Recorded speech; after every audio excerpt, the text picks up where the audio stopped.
Meet us at the crossroads. Meet us at the crossroads. Meet us at the crossroads where culture and Christ. I don't know if that's the right situation there. Where culture and Christ intersect. There you You go. So let's try it already again. know. Meet us at the crossroads. Meet us at the crossroads. Meet us at the crossroad where culture and Christ intersects. I don't know. When you be saying that, I be wanting to say, well, you can be holy, but I'm like, that's so church. Try it again. Well, where you Go can ahead, try be it. transformed. Meet us at the crossroads. Where you Meet can us be at the holy. Where you crossroads. can be Meet holy. us at the crossroads where Where- you can be holy. Yes. Ah! I like that better. Be Yes. whole and holy. Come on now. Come on, come on. And it's okay. And both are okay. And Okay. both is what we as believers are aiming for. Not perfection, but to be whole and holy in Christ, nothing missing, nothing broken, and allowing Him to identify those areas that are missing and are broken so that we can align ourselves with Him. I love it. I love it.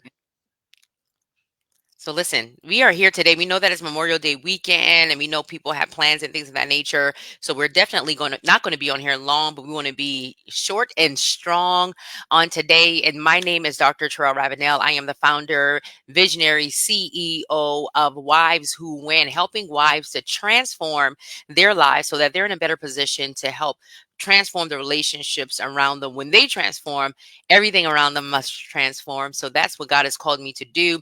We have my co-host and business associate, Jill Bullock. She's a founder, visionary, and CEO of Be Ye Transform Networks, helping women to align with God in areas of faith and fitness and finances, and just to be fruitful overall. She specializes in helping women with leadership and success principles. And I'm excited today because we're going to be talking about something that many women are already experiencing, especially if you're probably 35, 40 plus.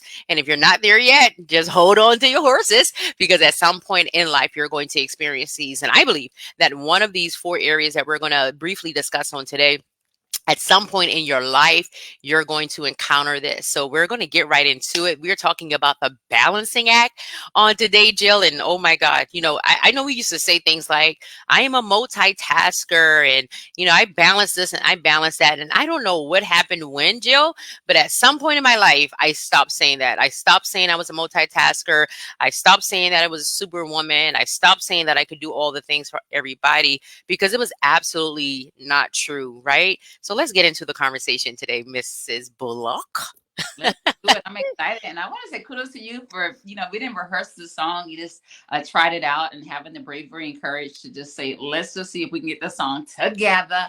And so I love that. I love that. You guys give us your feedback as we continue to iron out and cultivate our theme song, y'all.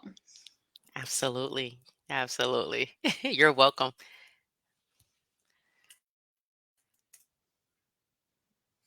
All right. So listen, go ahead and tag, share, and invite if you have not tagged, share, and invite your sister friend, your mother, any woman in your life that's here, or even the men in your life. Because honestly, just because today is specifically maybe more targeted, Jill, for women, the men in your life also need to understand these areas because they are also going to be impacted. So your sons, your nephews, your husbands, your boyfriends, your boo things, or whoever the men in your life, whoever is closely connected to you, I believe that it is imperative that they too understand these areas to the point of a surface level so that when you are either enduring or when you are faced with this as the woman in their life, they will know how to be there for you. They will know how to help you balance the act, if you would. So we're going to be talking about these intricate areas and just exploring the demands of marriage. We're going to explore the demands of mental health, demands of ministry, and menopause.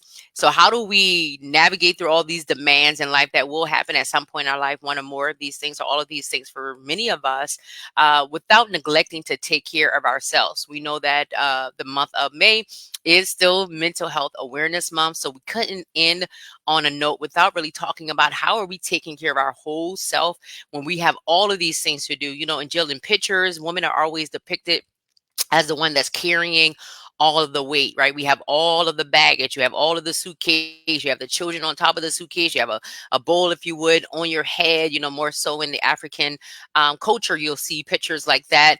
And it seems like we're always carrying the weight. We're always trying to navigate through these areas. So how do we do that? How do we, face the demands of our lives without it being detrimental to ourselves? And we can even talk some about our own journey and our own stories where at some point it has been detrimental.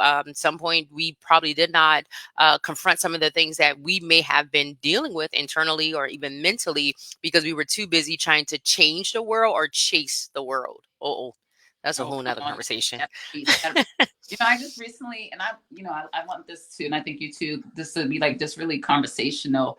And Hmm. with that, I'll say recently I got a meme or like a little video that came through, and it just showed like what was it? Tons and tons, like a person wear like 10 hats and having like 20 pairs of shoes tied to their feet and like, 10 purses. And it just goes to show about, and a lot of things. One, how we're so consumed with consumerism that kind of lends to the fact of saying, hey, sometimes we're on this chase. Could be on a paper chase. That was a whole big thing. We went through the whole securing the bag era. Right now it's Hmm. stand on business era. So we're like constantly find ourselves in this competitive environment.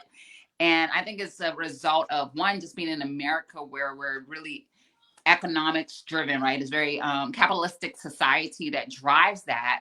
And then I think just as women, we compete for the attention of men, subconsciously, consciously compete just gets other women to, everybody wants to be seen, heard, and all the Hmm. things. And so at the end of the day, we end up trying to be all things to everyone. And that could be rather than our role as a wife, role as in the ministry, and our mental health is impacted. And a lot of times, this whole thing of as far as menopause, it's not even a lot of conversation that's happening.